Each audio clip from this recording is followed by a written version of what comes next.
ಆತ್ಮೀಯ H16 news ಅರ್ಥಾತ್ ದೇಶದ ಸ್ವಾಗತ. ನಾನು ನಿಮ್ಮ ಎಂ.ಐ. ಮಲ್ಲಪ್ಪ ಜೋತವ. ಇನ್ನು 2ನೇ ವರ್ಷ ಚುನಾವಣೆ ಅನ್ನೋ ಗಡಿಬಿಡಿ ಎಷ್ಟಿದೆಯೋ ಡಿ ಕೆ ಶಿವಕುಮಾರ್ ಅವರಿಗೆ ಅಷ್ಟೇ ಗಡಿಬಿಡಿ ಬಿ ಜೆ ಪಿಯಲ್ಲೂ ಅದ. ಅವ್ರಿಗೂ ಅಷ್ಟೇ 2 ವರ್ಷದ ಪರೀಕ್ಷಾ ಕಾಲ. JDS ಮತ್ತು BJP ಒಂದಾಗಿ ಕಾಂಗ್ರೆಸ್ನ ಸೋಲಿಸುವ ಕಾಲ. ಹೀಗಾಗಿ ಅವರು ಏನು ನಿಲ್ತಾ ಇಲ್ಲ. ಜಸ್ಟ್ ಒಂದು ನಮ್ಮ ರಾಮಲಿಂಗಾರೆಡ್ಡಿಯವರು ಏನು ರಾಜೀನಾಮೆ ಕೊಟ್ಟರು ಅದ್ರ ಬೆನ್ನಲ್ಲೇ ಸ್ಟಾರ್ಟ್ ಆಗ್ಯದ. ಈ ಸರ್ಕಾರ ಭಾಳ ಸುಳಿದಿಲ್ಲ, ಪತನ ಆಗ್ತದೆ, ಟೈಮ್ ಮುಗಿದು ಬಂದದ ಇತರದ್ದು ಅಂತೇಳಿ. ಇನ್ನು ಕೆಲವೊಂದಿಷ್ಟು ನಮ್ಮ ವಿಜಯೇಂದ್ರ ಅವರಂತ ಏನಿಲ್ಲರಿ ಯಾರು ರಿಮೋಟ್ ಕಂಟ್ರೋಲ ಸಿದ್ದರಾಮಯ್ಯ ಕೈಯಲ್ಲಿ ಅಂತ ಅವ್ರು ಹೇಳ್ತಾ ಇದ್ದಾರೆ. ಅದೇ ಕಾಲಕ್ಕೆ ಇನ್ನೇನು ಬಿದ್ದು ಹೋಗ್ತದಪ್ಪ ಅನ್ನುವಂಥ ಮಾತು ನಮ್ಮ KS ಈಶ್ವರಪ್ಪನವ್ರು ಮಾತಾಡ್ತಾ ಇದ್ದಾರೆ. ಜೊತೆಗೆ ನಮ್ಮ ಅಶೋಕ್ ಅವರು ಕೂಡ ಇದೇ ರೀತಿಯ ಮಾತನ್ನು ಮಾತಾಡ್ತಾ ಈ ಸರ್ಕಾರ ಬರೋದಿಲ್ಲ, ಚುನಾವಣೆ ರೆಡಿ ಆಗಿರಿ, 2 ವರ್ಷ ಇಲ್ಲ, ಈಗ ಸ್ಟಾರ್ಟ್ ಬಂತು ಮಾಡಿಬಿಡೋಣ ಅಂತೇಳಿ. ಸಹಜದ ಅವ್ರಿಗೂ ಈಗ ಈ ಸಂದರ್ಭದಲ್ಲಿ ಆದಷ್ಟು ಜಲ್ದಿ ಆಯ್ತಪ್ಪ ಅಂತಂದ್ರೆ ನಮಗೆ ಅನುಕೂಲ ಆಗ್ಬೋದೇನೋ ಅಂತ ದುರ್ದಾಶೆ. ಜೊತೆಗೆ ಇವು ತಪ್ಪುಗಳಲ್ಲ ಈಗ ಆಗುತ್ತಿರುವಂಥದ್ದು. ರಾಮಲಿಂಗಾರೆಡ್ಡಿ ಅವರು ರಾಜೀನಾಮೆ ಕೊಡುವಂಥದ್ದಾಗಿರ್ಬೋದು, ಅದೇ ಕಾಲಕ್ಕೆ ಸತೀಶ್ ಅವರು ಸಂಯಮ ತೋರಿಸ್ಬೇಕಾಗಿತ್ತು, ಅದು ಪಾಪ ಮೌನಿದ್ದಾರೆ. ಆ ಮಧ್ಯ ಆದರೂ ಅಲ್ಲಿ ಅಸಮಾಧಾನ ಅದ ಅನ್ನುವಂಥದ್ದು ಗೊತ್ತಾಗುವಂಥದ್ದು. ಅದ್ರ ಜೊತೆಗೆ KH ಮುನಿಯಪ್ಪನವರು ಇನ್ನೂ ಯಾರ್ಯಾರು ಬರ್ತಾರೋ ಗೊತ್ತಿಲ್ಲ. ಇವರೆಲ್ಲರೂ ಇವತ್ತು ಒಮ್ಮೆಲೆ ಎದ್ದಿದಂತಿರಪ್ಪ ಅಂದ್ರೆ ಸಹ BJPಗೆ ಹಾಲು ಬನವನ್ನು ಕೊಟ್ಟಷ್ಟು ಅನುಕೂಲ ಆಗ್ತದಂತ. ಯಾಕಂತಂದ್ರೆ BJP ಯಾರಾದರೂ ಅಷ್ಟೇ ಅಧಿಕಾರ ದೂರ ಇದ್ದರೆ ಅದನ್ನು ಹೇಗಾದ್ರು ಪಡ್ಕೋಬೇಕು ಅನ್ನೋಂಥ ಆಸೆ. ಅಂಥ ಪ್ರಸಂಗದಲ್ಲೇ ಈ ನಮ್ಮ ಎಲ್ಲ ಈ ಸೀನಿಯರ್ಸ್ ಅಂತ ಹೇಳ್ತಾರೆ ಕಾಂಗ್ರೆಸ್ನಲ್ಲೇ, ಅವರು ಅನುಕೂಲ ಮಾಡಿಕೊಡ್ತಾ ಇದ್ದಾರೆ. ನಾವು ಇಲ್ಲೇ ಇದ್ದೀವಪ್ಪ ನಮ್ಮ ಒಡಿರಿ ಅಂತೇಳಿ. ಹೀಗಾಗಿ DK ಅವರೇನೋ ಪಾಪ ಅಳ್ತು ಕರೆದು ಮಾಡಿ ಪ್ರಾರ್ಥಿಸಿ ದೇವರಲ್ಲಿ ಪ್ರಾರ್ಥನೆ ಇಟ್ಟ ಗುಡಿ ಸುತ್ತಾಗಿ ಶಾಸ್ತ್ರೀಜಿಗಳ ಅಥವಾ ಜ್ಯೋತಿಷ್ಯಗಳ ಬೆನ್ನು ಹತ್ತಿ ನಂದು ಆಗ್ತದೆ ಅಂದಾಗಿ ಮತ್ತು ತಮ್ಮ ಗುರುಗಳಿಗೆ ಬೆನ್ನು ಹತ್ತಿ ಆಗಲಂತೆ ಬೇಡ್ಕೊಂಡು ಕಡೆಗೆ ಅಂತಾರಲ್ಲ, ಈ ಒಂದು ಪ್ರಸವ ವೇದನೆಯನ್ನು ಅನುಭವಿಸಿ ಪಾಪ ಈಗಷ್ಟೇನೋ ಒಂದಿಷ್ಟು CM ಗಿರಿ ಬಂತು ಅನ್ನೋದ್ರಲ್ಲೇ ಇವೆಲ್ಲ ಸ್ಟಾರ್ಟ್ ಆಗಿಬಿಟ್ಟಿದ್ದಾವೆ. ಈ ಸ್ಫೋಟಗಳಾಗ್ತಾಯಿದ್ದಾರೆ. ಹಿರಿಯರು ಒಳಗೆ ಅಸಮಾಧಾನ ಇರ್ಬೋದು. ಅವ್ರಿಗೂ KH ಮುನಿಯಪ್ಪನವ್ರಿಗೆ ಆಗಿರ್ಬೋದು, ರಾಮಲಿಂಗಾರೆಡ್ಡಿ ಅವರಿಗೆ ಆಗಿರ್ಬೋದು, ಸತೀಶ್ ಅವ್ರಿಗೆ ಆಗಿರ್ಬೋದು, ಇನ್ನೊಬ್ರಿಗೆ ಆಗಿರ್ಬೋದು, ಮತ್ತೊಬ್ಬರಿಗೆ ಆಗಿರ್ಬೋದು. ಆಲ್ರೆಡಿ ಸತೀಶ್ ಅವರಂತ ನಾನು CM ಪೋಸ್ಟ್ನು ಕಣ್ಣಿಟ್ಟಿದ್ದು 2020 ಆಗಬೇಕು, ಅದಕ್ಕೆ ಅಧ್ಯಕ್ಷರಿಗೆ ನನಗೆ ಬೇಕು ಅನ್ನೋಂಥದ್ದು ಅವ್ರ ಮೇಲೆ ಪಾಪ ಬೇಡಿಕೆ ನೀಡ್ತಾಯಿದ್ರು. ಇವೆಲ್ಲ ಕಾರಣಗಳಿಂದಾಗಿ ಇವೆಲ್ಲ ಅಸಮಾಧಾನಗಳು ಒಂದೇ ಸ್ತರದಲ್ಲಿ ಸ್ಫೋಟ ಆಗುವಂಥದ್ದು. ಮತ್ತು KH ಮುನಿಯಪ್ಪನವ್ರು ನಾನು ಸೀನಿಯರ್ ಸೀನಿಯರ್ ದೇನಾಲ್, ಅದಕ್ಕೆ ಅದರಲ್ಲೂ ದಲಿತಿದ್ದೀನಿ, ನನಗೆ ಆಗಬೇಕು ಅನ್ನೋದು ಅವ್ರಿಗೂ ಬೇಡಿಕೆ ಇತ್ತು. ರಾಮಲಿಂಗಾರೆಡ್ಡಿ ಅವರಿಗೂ ಎಲ್ಲೋ ಮೂಲೆಯಲ್ಲಿ ಇರ್ಬೋದು, ಡೆಪ್ಯೂಟಿ CM ಮತ್ತೇನೋ ಆಸೆ ಇರ್ಬೋದು. ಇವೆಲ್ಲರೂ ಕುಡ್ಕೊಂಡು ಇವತ್ತು ಒಂದೇ ಕಾಲಕ್ಕೆ ಸ್ಫೋಟ ಆಗಲಿ ಎದ್ದುಗಳು BJPಗಿಂತ ಈಗ ಹೇಳಿದ್ದೆ ನಿಮಗೆ ಆರಂಭದಲ್ಲೇ ಹಾಲು ಮುನ ಕೊಟ್ಟಷ್ಟು ಖುಷಿಯಾಗಿದೆ ಅಂಥದ್ದು. ನಾ ಏನಂತ ರೋಗಿ ಬಯಸಿದ್ದು ಹಾಲು ಅನ್ನ, ಒಂದು ಡಾಕ್ಟ್ರ್ ಹೇಳಿದ್ದು ಹಾಲು ಅನ್ನ ಅಂತೇಳಿ ಇವತ್ತು ಈ ದಿಶೆಯಲ್ಲಿ ನಮ್ಮ ವಿಜಯೇಂದ್ರವರಾಗಿರ್ಬೋದು, ಅಶೋಕ, ಅದೇ ಕಾಲಕ್ಕೆ KS ಈಶ್ವರಪ್ಪನವರು ಸ್ವಚ್ಛವಾಗಿ ಹೇಳ್ತಾರೆ. ಅದರಲ್ಲಿ DK ಅವರ ಇದು ನಿಮ್ಮದು ಹನಿಮೂನ್ ಪೀರಿಯಡ್ ಅಲ್ರಿ, ನಿಮಗೆ ಪರೀಕ್ಷಾ ಕಾಲ, ದೊಡ್ಡ ಪರೀಕ್ಷಾ ಕಾಲ ಅನ್ನುವಂಥದ್ದು. ಅದರಲ್ಲೂ ಕಾಂತರಾಜ್ ವರದಿ ಆಯಿತು, ಮಧುಸೂದನ್ ನಾಯಕರ ವರದಿ ಆಯಿತು, ಆದರೆ ನಿಮಗೆ ತೊಂದರೆ ಕೊಡೋದು ಬಿಡೋದಿಲ್ಲ. ಯಾಕಂದರೆ ನಿಮ್ಮ ಒಕ್ಕಲಿಗೆ ನಿಮಗೆ ವಿರೋಧ ಮಾಡ್ತಾರೆ ಅದನ್ನು ಅನ್ನುವಂಥ ಮತ್ತು ಸೂಕ್ಷ್ಮವಾಗಿ ನೀವು ನಡೀತಿರೋಂಥ ಸರಳೆಲ್ಲ ಮತ್ತು ಸರ್ಕಾರ ಬಿಡೋದು ಇದರಲ್ಲಿ 2 ಮಾತಿಲ್ಲ. ಯಾಕಂದರೆ ಎಲ್ಲ ಹಿರಿಯರು ಒಬ್ರಿಗೊಬ್ಬರು ನನಗೆ ಆ ಪೋಸ್ಟ್ ಬೇಕು ಈ ಪೋಸ್ಟ್ ಬೇಕು ಕೇಳುವ ಪ್ರಸಂಗದಲ್ಲೇ ಸಹಜವಾಗಿ ವಿರೋಧ ಪಕ್ಷಗಳು ಟೀಕಾ ಮಾಡೋದು ದೊಡ್ಡ ಅವಕಾಶ ಕೊಟ್ಟಂಗೆ ಆಗಿಬಿಟ್ಟದೆ. ಸ್ವತಂತ್ರವಾದ ಮೀಡಿಯಾಗೆ ಬೇಕಾಗಿರುವುದು ಸ್ವತಂತ್ರ ಧ್ವನಿ. ಆ ಸ್ವತಂತ್ರ ಧ್ವನಿ ಉಳಿಸಲು ನೀವು ಮಾಡಬೇಕಾದದ್ದು ಇಷ್ಟೇ. ಅದೇನಪ್ಪಾ ಅಂತಂತಂದ್ರೆ ನಿಮ್ಮ ಕೈಲಾದಷ್ಟು ಸಹಾಯ ಈ ಚಾನಲ್ಗೆ ಮಾಡಿ ಹಾಗೂ ನಿಮ್ಮ ಧ್ವನಿಯನ್ನು ಕಾಪಾಡಿಕೊಳ್ಳಿ. ಇವತ್ತು ಈ ಒಂದು 2 ವರ್ಷದಲ್ಲಿ ಏನೇನು ಮಾಡೋಕ್ಕೆ ಸಾಧ್ಯ ಅದನ್ನು ಅದು ಮಾಡಬೇಕು ಅಂತೇಳಿ ಪಾಪ DK ಅವರು ಒಂದು 6 ಘೋಷಣೆ ಮಾಡಿದರು. ಅದ್ರ ಜೊತೆಗೆ ಎಲ್ಲ ಅಧಿಕಾರಿಗಳು ಕರೆಸಿ ಮಾತಾಡಿದರು, ಜಾಗೃತಿಯಾಗಿ ವರ್ಕ್ ಮಾಡಲಿ ಅಂತೇಳಿದ್ರು, ಎಲ್ಲ ಮಾಡಿದರು. ಏಯಪ್ಪ ಚೆನ್ನಾಗಿ ನಡೀತದೆ ಅಂತೇಳಿದ್ರು. ಆದರೆ ಅದೇ ಕಾಲಕ್ಕೆ ತಮಗೆ ಬೇಕಾದ BK ಹರಿಪ್ರಸಾದನ್ನು ತಂದು ಕೂಡಿಸ್ಕೊಂಡ್ರು, ಅಧ್ಯಕ್ಷನಾಗಿ ಮಾಡಿಕೊಂಡ್ರು. ಯಾಕಪ್ಪ ಅಂದ್ರೆ ನಾಳೆ ನನಗೆ ಸ್ಪರ್ಧೆ ಆಗಬಾರ್ದು, ನಾಳೆ ಸ್ಪರ್ಧೆ ಒಡ್ಡಬಾರ್ದು. ಯಾಕಂದರೆ ಅವ್ರು ಮಾಸ್ ಲೀಡರ್ ಅಲ್ಲ.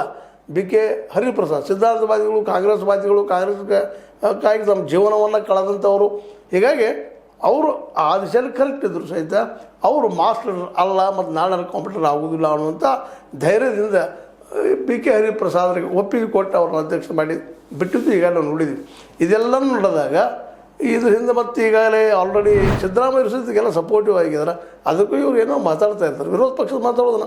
ಇದೆಲ್ಲ ಸಿದ್ದರಾಮಯ್ಯ ಸರ್ಕಾರ ಪಾಪ ಅವ್ರ ಕೈಗೆ ಏನಿಲ್ಲ, DK ಅವ್ರ ಕೈಯಲ್ಲಿ ಅಂತೇಳಿ ಅವ್ರನ್ನ ತಿಕ್ಕಾಡು ಹಚ್ಚೋದು ಕೆಲಸ ಸಹಜ ಮಾಡೇ ಮಾಡ್ತಾ ಇರ್ತಾರೆ. ಅವೆಲ್ಲ ನಡೆದಾವೆ ಇವತ್ತು. ಹೀಗಾಗಿ ಇವತ್ತು ಬಿ ಜೆ ಪಿಗಂತೂ ಈ ಎಲ್ಲ ಡೆವಲಪ್ಮೆಂಟ್ಗಳು, ಅದರಲ್ಲೂ ರಾಜೀನಾಮೆಗಳ ಈ ಒಂದು ಏನು ಸಣ್ಣಗೆ ಏನೊಂದು ಇದು ಸ್ಫೋಟ ಆಗ್ಲಿಕ್ಕತ್ತದ, ಅದು ಬಿ ಜೆ ಪಿಗೆ ಹೇಳಿ ಮಾಡಿಸಿ ಕೈಯಾಗಿ ಕೊಟ್ಟಂಗಾಗ್ಯದ. ಇದು ಸರ್ಕಾರ ಉಳಿದಿಲ್ಲ ಅಂತ. ಅದಕ್ಕಾಗಿ ಕೆ ಎಸ್ ಈಶ್ವರಪ್ಪನವ್ರು ಹೊರಗೆ ಹೋಗಿರ್ಬೋದು, ಹೊರಗೆ ಹಾಕಿಕೊಂಡಿರ್ಬೋದು. ಬಟ್ ಇವತ್ತು ಸಹಿತ ಅವ್ರು ಬಿ ಜೆ ಪಿಯ ಕಾರ್ಯಕರ್ತರನ್ನು ಮನೋಸ್ಥಿತಿಯಲ್ಲಿ ಇದ್ದಾರೆ. ಅವರಂತೂ ಸ್ಪಷ್ಟ ಹೇಳ್ತಿದ್ದಾರೆ, ಇನ್ನೇನಿಲ್ಲ ಮುಗಿದೋದು, ಈ ಸರ್ಕಾರ ಪತನ ಆಗ್ತದೆ ಅಂತೇಳಿ.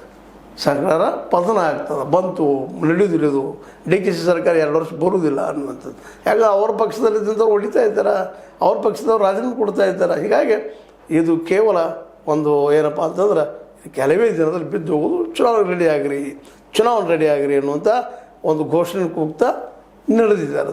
ಇದನ್ನೆಲ್ಲ ಗಮನಿಸಿದಾಗ ಡಿ ಕೆ ಶಿವಕುಮಾರ್ ಅವ್ರಿಗೆ ನಿಜವಾಗಿಯೂ ಇದು ಕೆಟ್ಟ ಕಾಲವ ಅನ್ನುವಂಥದ್ದು ಮಾತು. ಯಾಕೆಂದರೆ ಆರಂಭ ಏನೋ ಕಾನ್ಫಿಡೆಂಟ್ ಆಗಿ ಶುರು ಮಾಡಿದರು, ಒಂದು 6 ಘೋಷಣೆಗಳು ಭಾಳ ಚೆನ್ನಾಗಿದ್ದಾವೆ, ಇಲ್ಲ ಅಂತಲ್ಲ.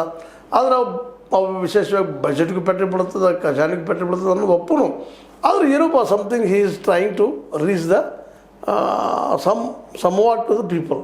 ಕೆಲವರು ಏನು ಜನಕ್ಕೆ ಕೊಡಬೇಕು ಅನ್ನೋ ದಿಶೆಯಲ್ಲೇ ಅವರು ಮುಂದುವರಿತಾ ಇದ್ದಾರೆ.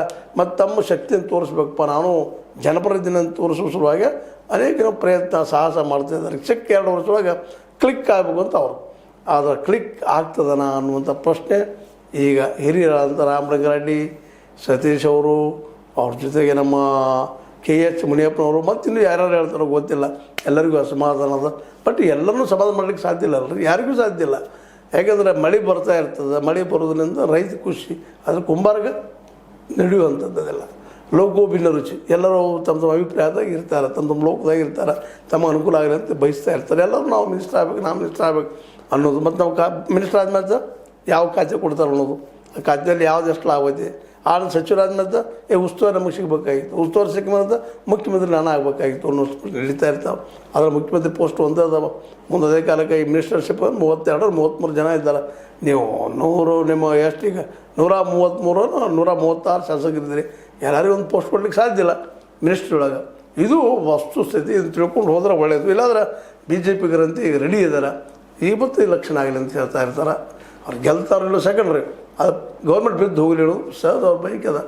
ಅದಕ್ಕಾಗಿ ಈ ಬಿ ಜೆ ಪಿ ಇವತ್ತಂತೂ ನಿಶ್ಚಿತವಾಗಿಯೂ ಹಾಲು ಕೊಡೋದಷ್ಟು ಖುಷಿ ಅದ. ಮತ್ತು ಅದನ್ನು ಸದುಪಯೋಗ ಮಾಡ್ಕೊಳ್ಳಿಕ್ಕೆ ಪ್ರಯತ್ನ ಮಾಡ್ತಾರೆ. ಇದರಿಂದಾಗಿ ಕಾಂಗ್ರೆಸ್ಸಿಗೆ ಒಂದಿಷ್ಟು ಹಿನ್ನಡೆ ಆಗೋದಂತ ಗ್ಯಾರಂಟಿ ಅಂತ ಅನಿಸಾಗದ. ಬಟ್ ಇದನ್ನು ಯಾವ ರೀತಿಯಾಗಿ ನಮ್ಮ ಡಿ ಕೆ ಶಿ ಅವರು ಎದುರಿಸ್ತಾರ? ಯಾಕಂದ್ರೆ ಈಗಾಗಲೇ ಹೇಳಿದ್ದೀನಿ, ವಿಜೇಂದ್ರ ಸ್ಪಷ್ಟ ಹೇಳ್ತಾ ಇದ್ದಾರೆ, ಇದು ಹನಿಮೂನು ಟೈಮ್ ಅಲ್ಲಪ್ಪ ನಿಮ್ಗೆ. ಯಾಕಂದ್ರೆ ಸಿದ್ದರಾಮಯ್ಯನವರು ಅದನ್ನು ಇಟ್ಟು ಹೋಗಿದ್ದಾರೆ. ಈಗ ಹಿಂದುಳಿದವ್ರದ್ದು ಅದನ್ನು ನೀವು ಒಪ್ಪಿದ್ರಿ, ಸ್ವೀಕಾರ ಮಾಡಿದ್ರಿ, ಒಕ್ಕಲಿಗರು ನೀವು ಬಿದ್ದು ಹೋಗಿಬಿಡ್ತೀರಿ, ಬಿಡಲಿಲ್ಲ ಇಲ್ಲಿ ಬಿದ್ದು ಹೋಗಿಬಿಡ್ತೀರಿ, ಅದೇ ರಾಹುಲನ್ನು ದೂರ ಸರಿತೀರಿ. ಇವೆಲ್ಲನೂ ಸೂಕ್ಷ್ಮ ಮಾತಾಡೆ ಬಿ ಜೆ ಪಿ ಅಂತ ರೆಡಿ ಅದಪ್ಪ ನಾವು ಇದಕ್ಕೆ ಅಂತ ಮಾತು ಹೇಳಿದ್ದಾರೆ. ನೋಡು ಏನಾಗ್ತದೆ. ಮತ್ತು ಕೆಲವೊಂದು ಡೆವಲಪ್ಮೆಂಟ್ ಆಗ್ಬೋದೇನೋ, ಇಲ್ಲ ಕಾಂಪ್ರಮೈಸು ಆಗ್ಬೋದು. ಇವತ್ತು ಅಥವಾ ನಾಳೆ 2 ದಿನದಲ್ಲೇ ಕಾಂಗ್ರೆಸ್ಸಿಂದು 2 ಸಾಧ್ಯತೆಗಳಿದ್ದಾವೆ ಅಂತ ಹೇಳ್ತಾ, ಒಟ್ಟಾರೆಯಾಗಿ ಬಿ ಜೆ ಪಿಗೆ ಮಾತ್ರ, ಬಿ ಜೆ ಪಿ ಮತ್ತು ಜೆ ಡಿ ಎಸ್ ಎರಡಕ್ಕೂ ಇದೊಂದು ಅತ್ಯಂತ ಏನಪ್ಪ ಅಂತಂದ್ರೆ ಬೆಸ್ಟ್ ಅಡುಗೆ ಮಾಡಿ ಮುಂದಿಟ್ಟಂಗೆ ಆಗ್ಯದ. ಇಲ್ಲಾಂದ್ರೆ ಉಪಯೋಗ ಮಾಡ್ಕೊಳ್ಳೋದ್ರ ಬಿಟ್ಟಿದ್ದು ಅನ್ನುವಂಥದ್ದು ಜನ ಮಾತಾಡ್ತಾ ಇದ್ದಾರೆ. ಇದಕ್ಕೆ ನೀವೇನಂತೀರಿ? ನಿಮಗೇನು ಅನ್ನಿಸ್ತದೆ? ಇದು ಬಿ ಜೆ ಪಿಗೆ ಹಲವು ಕೊಟ್ಟಂಗೆ ಆತನ ಇದು ಅಂತ ಹೇಳ್ತಾ, ಇದು ನಿಮ್ಗೆ ಲೈಕ್ ಆಗಿರ್ಬೋದು. ಲೈಕ್ ಮಾಡಿ, ಶೇರ್ ಮಾಡಿ, ಕಾಮೆಂಟ್ ಮಾಡಿರಿ, ಜೊತೆಗೆ ಸಬ್ಸ್ಕ್ರೈಬ್ ತಿಳಿಸ್ಬಿಡ್ರಿ. H16 ನ್ಯೂಸ್ ಅರ್ಥ ಸಿದ್ದರಾಮಯ್ಯದು ಸತ್ಯದ ಕೈಗನ್ನಡಿ ವಂದನೆಗಳು. ಆತ್ಮೀಯ ಸಾರ್ವಜನಿಕರಲ್ಲಿ H16 ಅರ್ಥಾತ್ ಸೀತಾರಾಮದಿಂದ ಒಂದು ಮನವಿ. ಈ ಸಂಸ್ಥೆ ಭ್ರಷ್ಟಾಚಾರ, ಅನ್ಯಾಯ, ಅತ್ಯಾಚಾರಗಳಿಂದ ನೊಂದವರ ವೇದಿಕೆ. ಅನ್ಯಾಯಕೋರರ, ಭೂಗಳ್ಳರ, ನಶಾ ಸಾರಾಯಿ ಮಾಫಿಯಾಗಳ ವಿರುದ್ಧದ ಧ್ವನಿ. ರೈತರ, ಕೂಲಿಕಾರ, ಕಾರ್ಮಿಕರ, ಬಿದ್ದ ಸಮುದಾಯ ಜನರ ಧ್ವನಿ. ಬೆಂಬಲವಾಗಿ ನಿಂತು ತನುಮನ ಧನದ ಸಹಾಯಕ್ಕೆ ಸಾರ್ವಜನಿಕರಲ್ಲಿ ಕೋರಿಕೆ. ದಾನದ ಸಹಾಯ ನೀಡಿ ಸ್ವಾತಂತ್ರ್ಯ ಪತ್ರಿಕೋದ್ಯಮ ಉಳಿಸಿ ಬೆಳೆಸಿ. ವಂದನೆಗಳು. ತಮ್ಮನ್ನೇ ನಂಬಿರುವ ಮಲ್ಲಪ್ಪ ಇ ಜೋತಾವರ್. ಈ ಕೆಳಗಿನ QR ಸ್ಕ್ಯಾನ್ ಮಾಡಿ ಅಥವಾ ಈ ನಂಬರ್ ಅಂದರೆ 7411402405ಗೆ ಇಲ್ಲ 9686864852ಗೆ ನೀವು ಫೋನ್ಪೇ ಮಾಡಿ, ಪೇಟಿಎಮ್ ಮಾಡಿ, ಅಥವಾ ಇನ್ನಾವುದೇ ಮಾಧ್ಯಮದಿಂದ ಗೂಗಲ್ ಮೂಲಕ ಸಹಾಯ ಮಾಡಿ ಈ ಪ್ರಾಮಾಣಿಕ ಪತ್ರಿಕೋದ್ಯಮವನ್ನು ಉಳಿಸಿ ಅಂತ ಮತ್ತೊಮ್ಮೆ ಮನವಿ. ವಂದನೆಗಳು.